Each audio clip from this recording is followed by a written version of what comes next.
This episode of the Spike podcast is sponsored by Shopify. Running a small business can be hugely rewarding, but without the help of a marketing department, graphic designers and accountants, you can sometimes feel like you're on your own and you don't know how to grow. That's where Shopify comes in.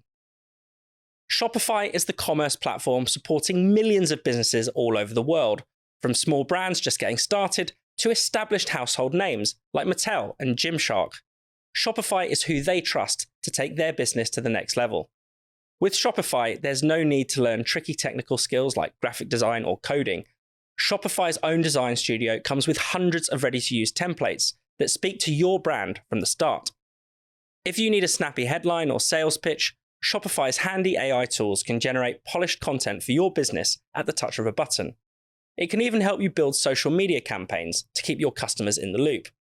You'll feel like you've got a whole team behind you, even if you're the only person in your business. And the best part yet, Shopify offers world-class expertise on everything from supply chain management to international shipping. Whatever your business's needs are, you can rest easy in the knowledge that Shopify's got your back. If you're ready to sell, you're ready for Shopify. Turn your big business idea into cash with Shopify on your side. Sign up for your £1 per month trial and start selling today at shopify.co.uk/spiked. Go to shopify.co.uk/spiked. That's shopify.co.uk/spiked. They continue to see us as essentially a sort of mob or a riot in waiting, and they just seem to be keen to repeat the same mistakes of what happened in the wake of Southport, of the decades-long grooming gang scandal. At a fundamental level, the model in this act is one of censorship. We pay for them to be put up in hotels, we pay for them to be fed and watered, all of this, pay for them to have phones, etc., etc., etc., and then for them to go on and commit spectral attacks, or any attack really, on anyone who's here in Britain is just an absolute disgrace. Hello and welcome to the Spike podcast. I'm Fraser Myers, thrilled as ever to be joined in the studio by Spike's editor Tom Slater. Hello. And joining us down the line is GB News' Patrick Christys. Welcome, Patrick. Thank you for having me, guys. Great to be back. Thanks so much for coming on. Loads to talk about today. We'll be discussing Britain's broken borders, the horrors still to come in the Online Safety Act, and the Mind the Grab campaign.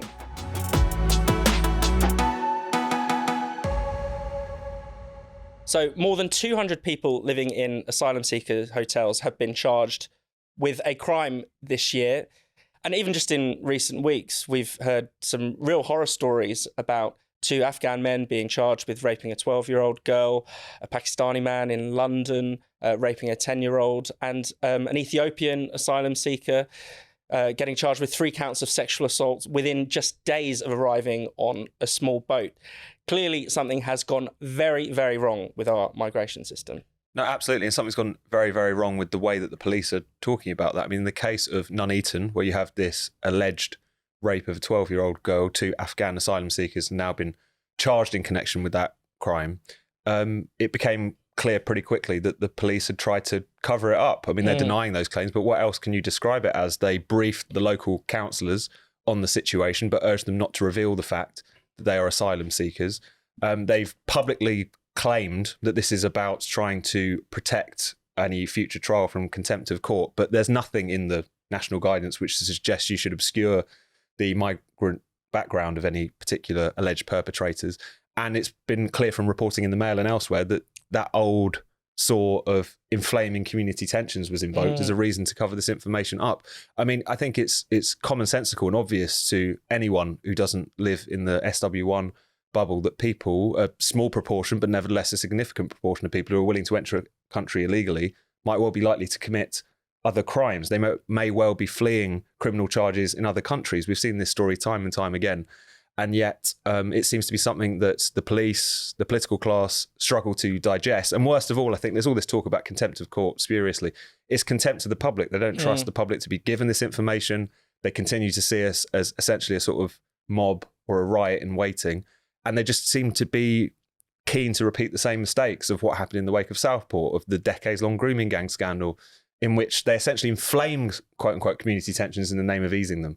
And we're seeing that once again. So it's depressing that playbook is being repeated in the face of these crimes. But I think what's interesting now is in terms of not just the public, but also the media not letting them get away with it in the way that they might have done previously. Definitely. And Patrick, the authorities don't want us to know about this. Right. We're discouraged from talking about this, but we have to talk about it, don't we? This is a serious problem.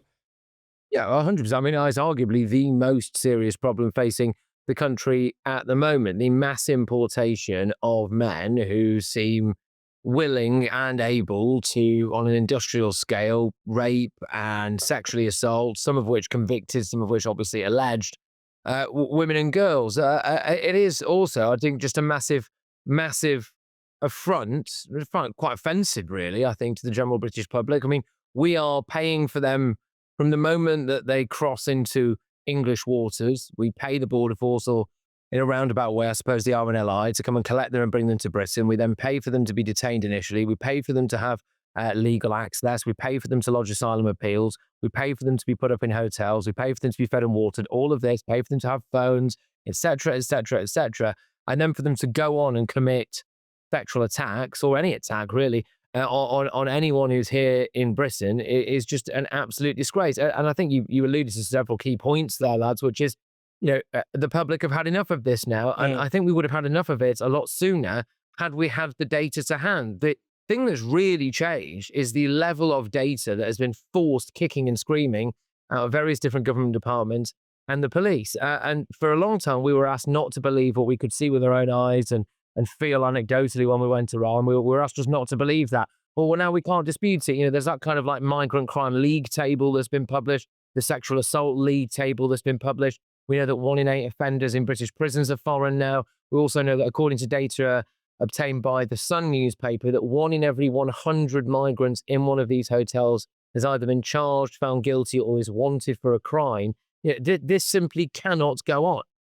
And Tom, I mean, if the government doesn't get a handle on this, we're likely to see unrest, as we've seen. There have been peaceful protests mostly so far this summer, but there's always the potential for things to get quite ugly. No, absolutely. And it's not to excuse that kind of behaviour to say that the way in which the state seems to be handling this, both in terms of the complete mess and free-for-all that particularly the illegal migration question has become, but also the contempt with which the public are shown when they express their concerns, even democratically, peacefully, and so on, that becomes a recipe for social conflict, for attitudes to curdle and become a much darker at the edges amongst an infinitesimally small but potentially menacing cohort. So that's something which, again, you would hope those lessons had been learned from last summer, but obviously haven't been. And I think this is becoming a totemic issue in British politics for a very good reason. I think the question of illegal migration really cuts to the core of people's feeling of powerlessness in the face of the policies which are affecting their lives. You can vote for successive Tory governments to get a handle on immigration and the opposite happen. You can have a situation in which is obviously absurd and reckless to anyone, allowing people who we don't know who they are to enter the country, to stay in the country, to rack up sexual violence offences in the country and still manage to claim asylum, as we saw in the case of Abdul Azedi, the Clapham acid attacker from a year or so ago. It's obvious to people that this is insane. And yet when they try to push back against it democratically, they're seeing that denied to them. There's reports now of places in Warwickshire and elsewhere where you've got parents actually organising to essentially do kind of patrols around schools when there's a migrant hotel in the area. Like, they shouldn't have to be forced into the position of doing this. And I think also on the flip side, in terms of the government, in terms of the way in which they've allowed the situation to carry on, they're only ever really trying to push the problem around. You sort out the hotels, where are people going to go? It's always just kind of treating the symptoms rather than the cause. Every time you see one of these horrific alleged or convicted crimes come through the news, it's just a reminder that they completely sacrificed what, surely is their kind of right to rule over us. Just the kind of fundamental responsibility to public safety has been sacrificed at the altar of not wanting to look bad at dinner parties, not wanting to seem vaguely anti-migrant by saying that maybe you shouldn't allow sex offenders in. It's an absurd proposition, but it's the one that we've ended up to. And I think it speaks to how rotten the political class is, but also people's sense of powerlessness in the face of the policies that they fundamentally disagree with good reason. Definitely. And Patrick, the Labour government says it's smashing the people trafficking gangs. It's introduced this new 1 in, 1 out, or 17 in, 1 out scheme deal with France that's come into force. I mean, you've been to Calais and you've spoken to even people traffickers. Do you think they're put off by anything that the Labour government is doing on this issue? Well, no, absolutely not, because this is just tinkering around the edges. The fundamental fact remains that, statistically speaking, if you manage to make it to Britain, there is still an overwhelming possibility, a probability, that you will never, ever have to leave, even if you go on to commit a crime. Let's just have a little breakdown of this deal. So, as it stands, the British taxpayer is paying for all of the transportation costs to and from France. We have a Home Secretary who's not willing to tell us how many people are going to be deported. How can it be a deterrent to the human trafficking gangs if our Home Secretary is not even willing to put a rough number on how many people are going to be deported? It looks as though France don't have to give us any information whatsoever about the people that they are bringing over to us in return. So, I mean, there is a situation, a nightmare scenario that you can see where we just exchange one paedophile for another, which I don't think is beyond the realms of possibility. We know that as well, that the second that a lawyer gets hold of those people, they can start their asylum application. What the government is banking on at the moment is that no lawyer will be able to get to them from the moment they step off the boat that they're taken to a vague detention centre. Well, if we know one thing about the way that the British legal system has worked at the moment, we have a ready supply of solicitors, some of whom are willing to go into bat for Hamas. Well, they're also going to be willing to go into bat and find a way around that rules and reg. Is it against their human right to not be given any form of legal representation the second that they get to Britain? Well, I don't think it is, but the Human Rights Committee might. And if they decide that that is, and they manage to win a case on that, then the whole thing gets blown. Because the second they can lodge an appeal here in this country, they cannot be returned to France. That's my understanding of that particular deal. Another big thing, just talking of cover-ups that we were mentioning before, Robert Jenrick has spoken out about how he became aware when he was immigration minister that ISIS were bringing sleeper cells across the channel. We know the Iranians had done the same thing as well. Well, they asked him not to say anything about that. He was told not to say anything about that. So, we've got this combination of stuff. I mean, the human traffickers fundamentally are absolutely not going to be put off by anything. They have been allowed to take root. And there was actually a rare point of credit on my behalf here to the BBC. The BBC did do quite a good undercover thing as well recently. It came out a couple of days ago. Well, what they exposed is something that we all already knew, really, but now it's on camera, that half of these human trafficking gangs seems to be operating from Birmingham. So, they're here. All right. So this is the other thing, and now we've got those people's faces and names on record. Are they going to be deported? They seem to be Iraqi Kurds. And again, on that, I'll just say I was really infuriated about this idea. The Iraqi Kurds are a group of people that formed a basis for the reason why we decided to go and depose Saddam Hussein in Iraq. And we were told that's a cohort of people that we should feel deep sympathy for and that we have a moral obligation to look after in this country. And then you see the fact that they appear to be a large part of them anyway, running these illegal migrant human trafficking gangs and all of that stuff. It just makes you wonder really whether or not Britain, frankly, do we have to wise up and ask the question, do we owe anyone anything now? At what point have we done enough, really? And Tom, finally, Patrick mentioned the human rights claims. At the end of the day, this issue is not going to be resolved until either the Human Rights Act is dealt with or the ECHR is dealt with. And fundamentally, that's the thing that Keir Starmer and his government will never touch. It's probably the only principle they hold to, is that they will not do anything to change any relationship with the ECHR.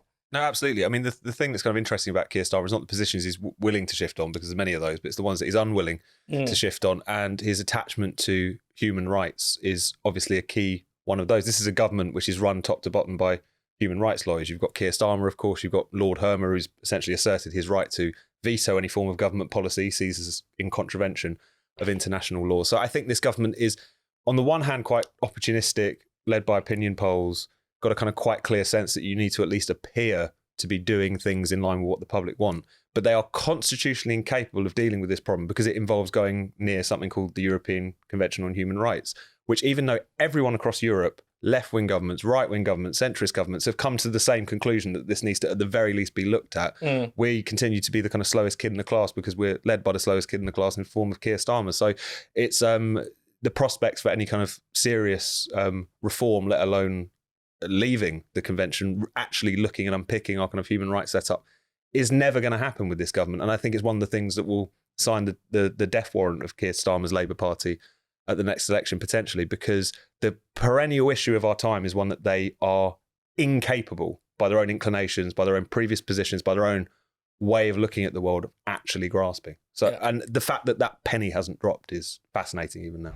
So I'm about to talk to Matthew Lesh about the Online Safety Act and why it's even worse than we've been led to believe.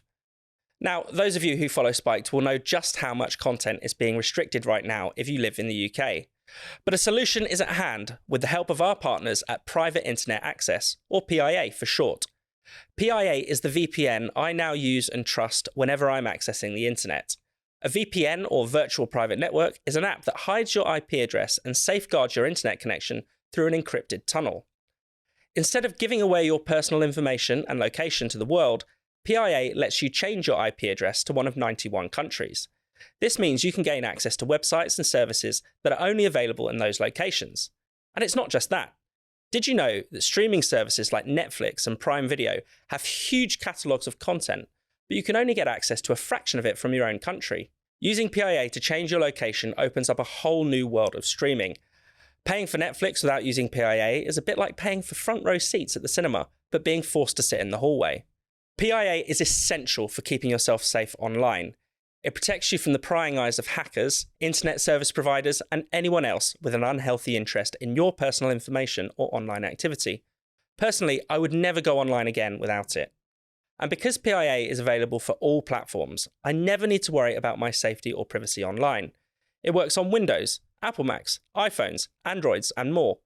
Even better, you only need one subscription to protect yourself across all the devices you own. So, sign up now to the world's most transparent VPN provider and take advantage of our special offer. Spiked viewers and listeners can get 86% off a subscription to Private Internet Access. That's just £1.67 a month. And you also get an extra 4 months thrown in completely for free. To take advantage of this incredible deal, just go to piavpn.com/spiked. That's piavpn.com/spiked. Signing up is totally risk-free. There's a 30-day money-back guarantee and 24/7 customer support. You won't regret it. Sign up now at piavpn.com/spiked. So for this segment, I'm delighted to be joined by Matthew Lesh, Country Director at Freshwater Strategy. Matthew, the Online Safety Act has been enforced, or at least its age verification regime has been enforced for about 2 weeks now. And already we're seeing that it's gone well beyond censoring what you could call adult content. What kind of things have you seen that's been censored? Look, we've seen as a result of the Choosing Act, not just related to pornography, which is something that was, I guess, broadly understood, but because of this requirement to remove material that could be considered psychologically harmful to children, a broad swathes of material. And this is very much within the intent of the Act. It's only within the intent, if you read Ofcom's guidance, remove anything that could be considered, let's say, violent material. So we've seen a lot of material removed related to some, you could say horrific, but educational material when it comes to the wars in Ukraine and Gaza. We've seen Katie Lamb, a Tory MP, her speech about the rape gangs from, in fact, I think she was quoting from the court transcripts. We've seen that removed. And your listeners who use X or Twitter, as some of us still like to call it, will have seen a whole swathes of material that they now just says, due to laws in your country, this material has been hidden until we estimate your age. And very much some of the perspective of this has been, it's bugging up. Something's gone wrong here. The Act, there's been this weird response. If you go back to it, this is exactly as intended. This is exactly what the Act and Ofcom expects of these companies, even if they're perhaps now denying it. Yeah, and because actually the fines levied on the companies are so extraordinary. I mean, people might not like the big tech companies, but when they're threatened with fines as large as millions of pounds, potentially huge chunks of their revenue, they're going to censor first asked questions later, aren't they? Well, indeed. So you've got fines up to 10% of global revenues for big tech. I mean, that's billions of pounds of fines. This is the whole incentive structure built into the Act. It says you've got this extensive set of safety duties, this expectation that they're going to prevent you from accessing certain types of content, and if they fail in those duties, if they first of all, there's some related to potentially even criminal sanctions and jail time if they're unresponsive to Ofcom, they don't do as Ofcom tells them to do. If they fail to meet some of the content-related duties, you're looking at billions of pounds in fines. So of course the incentive is act in a conservative way, remove lots of content. Now, whatever you think of Elon, he's generally tried to be oppositional to government diktats to remove content. But in this case, I think X has acted in the most prudent, legally justifiable way, which is to hide a lot of content from British users that might be considered to be harmful to children, despite the fact that it's obviously education, despite the fact that it is of democratic importance, despite the fact that in the not too distant future, 16 and 17-year-olds are meant to be able to vote. So there's a whole irony here, which is we're telling these 16 and 17-year-olds that you shouldn't have access to this material, in which you might want to be making your decision as in the democracy. And the restrictions we're seeing, this is only under phase 2 of the implementation of the Act, and there are many more phases to come. So, Matthew, could you tell us a bit of what horrors await us from the Online Safety Act? Well, look, there's all sorts of different points here. I think something that's not particularly understood even by advocates of the Act is the extent to which it does require quite expansive removals for adults. So the first issue with the Act, which we're now seeing quite prominently because it's quite obvious because this age estimation issue, is for those who are unwilling to put forward their identity, they lose access to information. Now, Freshwater did a recent poll on this where we asked how you're going to respond to age gating. About 1 in 4 people said they would exit the website. So that's 1 in 4 people you've now said you can't access that information. Yeah. Now, even if the other remaining 75%, or less than that, who are going to ultimately comply, but who are going to have access to information, are probably going to have access to a more censored version of the internet. And that's because the duties that relate to illegal content are very widely drawn. Right. The way the Act expects companies to remove illegal content is on the basis of anything they reasonably likely to infer could be illegal. Now, I'm not a lawyer, but the lawyers I speak to say that is a hogwash. That is not a legal standard. We have not the normal legal standards. If you do something illegal beyond reasonable doubt, if you do something in civil law on the balance of probabilities, have reasonably likely to infer anything could be illegal, should be removed from the platforms. We add on top of that the fact that there's these priority offences. So some of the priority offences actually relate to the UK's hate speech laws that we have concerns from a free speech perspective, like in the Lucy Conley case, of being going too far in the way they've been used in the criminal courts. Now, applying that principle to the digital realm at the threshold of have reasonably likely to infer could be illegal, you're actually asking for a lot of material to be censored from these social media platforms automatically at speed using AI systems. That's the only way you can actually expect it to comply with the Act. So I think we at a base level, we're just going to see a lot more censorship of digital platforms in order to comply with these laws. That is the first big implications, even once you get past the age estimation issue. So that's even when you've put in your ID, you've done everything that's asked of you to prove your age, you're still going to get a kid's version of the internet, essentially.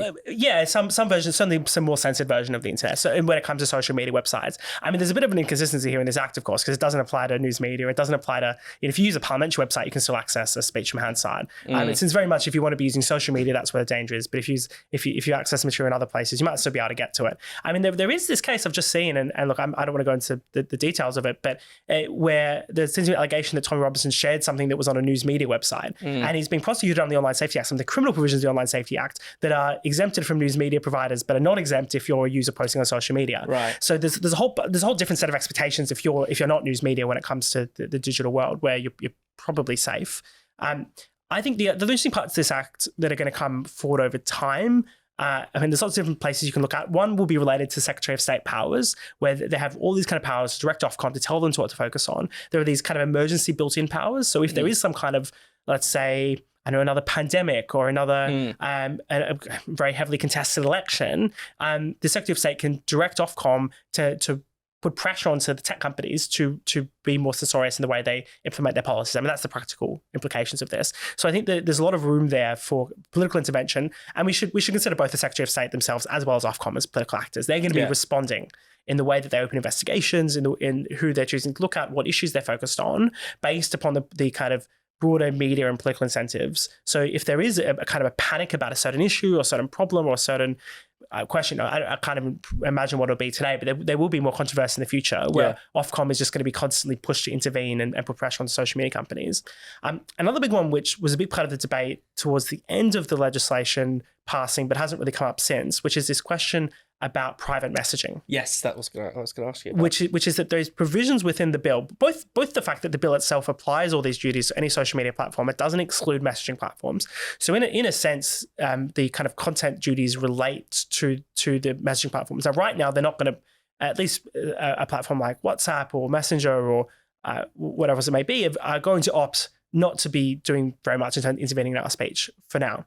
But Ofcom has this provision within the Act that despite some concerns, significant concerns raised during the Act's passage, where they can force a WhatsApp, where they can force Messenger or Signal or Telegram, whatever it may be, to install some software for the purposes of preventing you from being able to share child sex exploitation material, which on the face of it sounds completely reasonable. The problem is what you're asking for Ofcom to have the power to do, what Ofcom does have the power to do, and what they will be able to ask to do is effectively end the existence of encryption when it comes to your messaging, because they would have to somehow check your messages against some kind of central database or some kind of centralized system. So the existence of end-to-end encrypted messages would effectively be over once the government's telling you to install some kind of spy software, even if for perfectly good reasons. But the fact they're telling you to install that spy software would mean that you no longer have an encrypted service. And WhatsApp have been quite clear, for example, saying that they would exit the UK market if the UK government asked them to start spying on their users in that way. So I think the fact that Ofcom still has that power, it's dormant for now, but it could be exercised in future and cause some quite serious problems in terms of not what we've previously been talking about, which is public communications, but these private platforms. And finally, a lot of people will say, these are just teething problems, some of the things we're seeing. Can the bill be fixed in the name of, say, protecting children, which is not so much a free speech issue in and of itself? Or can it, is there no way of living with this bill without sacrificing free speech? Yeah, look, I think at a fundamental level, despite some best efforts made by the government and even some ministers and sympathetic MPs and organisations who are trying to work on this debate to try to make it a bit more free speech friendly, at a fundamental level, the model in this act is one of censorship. The so-called duty of care model is premised on the idea that platforms have to prevent you from saying things that will cause some kind of harm to other users, and structurally is set up to encourage extreme forms of censorship and removals of what I would consider to be legitimate speech. I don't think there's a way to fix that within this legislation. I think those who had concerns about the bill's passage in the first place, the only consistent response to that is to now be in favour of repealing this act. And I think I don't have a good answer here in terms of how to protect children online. I don't think this act will protect children online. And I think that it's going to create a false sense of security for parents. And one of the other interesting points we found when we were doing some recent freshwater polling was when you actually ask people, who do you think should be responsible? The answer is not tech companies. The answer is not government. It's about 60-70% of people will say it is the responsibility of parents and guardians. Yeah. And I think realistically speaking, that is the only way you take keeping a good eye on your child. Perhaps you can try to install some device level software and try to do parental controls on the device itself as more effective ways. Trying to use these big pieces of legislation to try to control information that can be accessed by everyone and not the solutions to child safety, but they will lead to mass censorship and therefore aren't the solution. Matthew Lesh, thank you very much. Thanks for having me. So Currys, the electronics retailer, have put out this quite garish sticker on the pavement of Oxford Street. It says to mind the grab, referring to the sad phenomenon of young men in balaclavas on e-bikes grabbing our phones. Patrick, I mean, the fact that a company is leaning into this is quite telling. I mean, we're often told that not to worry about crime is going down, but clearly the public perception must be that it's still a really serious problem, especially in London. I just feel like this is just another battleground that needs to be fought, where the members of the public are like, well, I'm seeing a lot more machetes. I feel as though I'm seeing a lot more stabbings and just a much lower level as well. Things like a lot more graffiti and a lot more rough sleeping and all of that. I'm hearing a lot more about sexual assaults against women. I feel less safe when I go out and about now than I did 10 years ago. But of course, I'm just wrong. And we're all wrong, aren't we? Because Fraser Nelson has found a statistic that says that we're wrong. It's complete and utter horse poo, all of this. It's depressing, isn't it? In Sadiq Khan's London, we've got a strip there, mind the grab on the busiest shopping street. But it's another thing about our lives where we're being asked to make little concessions instead of dealing with the real thing. I was in Tesco's just around the corner here the other day. They've got security containers around cheese. It's like, right, okay. So people are going, well, it's only a minor inconvenience, isn't it? Oh, well, yeah, it is. But is there not a wider point? People are nicking cheese. People are nicking everything. It's not just like the top shelf stuff anymore. It's like, I'm going to have that Wensleydale. This is have we sunk to this particular level? I mean, at what point is it going to be where it's like, okay, right, women and girls, you're not allowed out after 6 p.m. just to stop. That'll solve it. How many more little concessions do we have to make in our lives before someone goes, maybe we should have increased our police forces in line with rapid population growth just to keep a handle on things. So maybe we should do things like more stop and search and all of that. It just feels a little bit ridiculous. Because the other thing, sorry to prattle on about this, but it's really pissed me off, is that the other thing is, even if you do mind the grab, right, and someone just goes, all right, I'll park my e-bike just in the curb and I'll pull a machete on you in broad daylight and I'll take your phone off you anyway. You report it to the police. They're not going to do anything about it. You have to look after yourself. You have to mind the grab because the police aren't going to solve the crime, are they? And this is the other point that winds me up a bit. Yeah, and the police are obviously too busy going after nasty tweets and things like that. So, more important work for them, I guess. But Tom, no, exactly. When I first saw the mind the grab, I was almost relieved that it was in relation to phones rather than anything else that we might have been talking about already. But it's, as you say, a depressing sign of the times. Also depressing is the fact that this is actually a collaboration between Curry's Westminster Council and the Metropolitan Police. They've all got behind this. And you think, particularly when you're talking about the Met, it is within your power to do something about this. We are like the most surveilled city this side of Xinjiang, and yet apparently it's impossible for the Metropolitan Police to crack down on what is often quite a small number of people working in an organised fashion to snatch a lot of phones in a particular area. And your phone literally has a GPS signal on Absolutely, it. You can the police literally know where it's gone when it's been stolen, and they refuse to act on it. Yeah, and it becomes this kind of depressing sign of the times, quite literally, in terms of the sort of signage you see around London. It put me in mind of that campaign that cropped up on the tube a couple of years ago, which was, first of all, kind of telling people, men presumably, that staring at women is wrong, or pressing your genitals against them as if that was some sort of new revelation, some new information for people, even urging bystanders to get involved by trying to disrupt a kind of act of sexual harassment by asking a woman questions about what's the next stop, or do you know what the time is, or whatever. And I think all of this put together just speaks to a kind of sense in which everything's going a little bit awry, but both the state and individuals feel kind of helpless before it. So it's quite a kind of depressing spectacle, a lot of this stuff. And Patrick's exactly right. The way in which, yes, this is Curry's, but also with the backing of the police, are basically saying what you need to do is adjust yourself to the fact of criminality rather than us go after the criminality. Obviously, you should keep your wits about you in a big city, but the idea that it's kind of it's part and parcel of life in a place like London to kind of constantly be on your guard to this degree is surely intolerable. But it's something that we're supposed to adapt to rather than anything. There's also just this trend for really, as you say, with the harassment thing, for patronising signage everywhere. You can't walk up a flight of stairs in London without being told to put your left foot there, your right foot there. You seem to encounter, I think it is a uniquely British thing. I've never seen this anywhere else abroad, but especially if you're in a GP surgery or you go to the hospital, you'll be told, please don't beat up the ambulance staff. We don't take assaults on our staff. We have zero tolerance for assaults. And you think the person who's going to beat up, a shopkeeper or a nurse is not going to be persuaded by the sign. It's like patronising, kind of passive aggressive at the same time. It's like it's thank you for not groping. Almost, it'll be like one of the things we see come up. But yeah, with the tube adverts, like the idea that there's going to be, you end up hectoring everyone, despite the fact that the mercifully small but problematic minority are not going to get on a train intent on abusing women and thinking, it's not on actually, is it? Yeah, I've been persuaded. Yeah, Patrick, your final thoughts?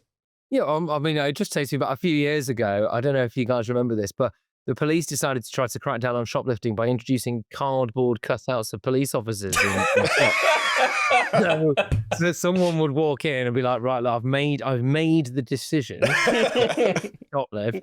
And then you get in and you see a cardboard cutout of a police officer's arms fall out. No, I can't do it. I just can't do it. Yeah, it's absolutely bonkers. Didn't say he can't do that. That campaign where it's like mate or something. Yeah. Where it's like, so if one of your mates down the pub is saying something like a nice arse or something like that, you just go, mate. Or women are shit at FIFA, I think was one of the examples as well. You've got to go, mate. Yeah, right, exactly. Yeah, but like meanwhile we just have people, again, to come full circle on this, but you will allow a load of, kind of virile young chaps from Sudan and Eritrea to just plonk themselves next to a primary school for a bit. Like, is that not the thing we should be focusing more on than like kind of pub banter or what someone shouts off a piece of scaffolding in London? I do find that a little bit ridiculous. Again, we're not dealing with the core issues, and it could just to cut back to it again about the ECHR thing and everything else. It just feels like we're doing everything but addressing the main issues here. Yeah. Like we'll do. At what point is someone going to grasp the nettle and go like, right, we need more police. We need zero tolerance when it comes to this. I think in Singapore, their tube signs or underground signs are like, if you touch a woman, you get like 50 lashes, right? whereas over here, it's like, well, trying to distract him. There is a difference there. At what point are we going to actually deal with this stuff? Because I think anyone who does would get a lot of support because it's not so bad now. So it wouldn't really be seen as controversial anymore to go, right, we've got an epidemic of various different issues here. I'm just going to do whatever it takes to do it. And I think they'd be very surprised. They'd be that typical left-wing renter mob that turn up in most places anyway. But I mean, they'd be spread so thin because you'd be sorting everything out. They'd have to send like 5 to one protest and 5 to another. There won't be enough of them. So I think it can be done. Thanks again to PIA VPN for sponsoring this episode. Take control of your digital life with PIA and you can get 86% off a subscription with our code. Just go to piavpn.com/spiked to take advantage of this offer. Thank you so much for watching the Spiked podcast. We'll be back at the same time next week. In the meantime, why not subscribe to Spike's YouTube channel and then click the bell so you're always alerted whenever there's some new content. Spiked is producing more videos than ever, from podcasts like this one to interviews to our series of polemics. You really, really don't want to miss out on it. Plus, to get your daily dose of Spiked, just go to spiked-online.com. That's our website at spiked-online.com.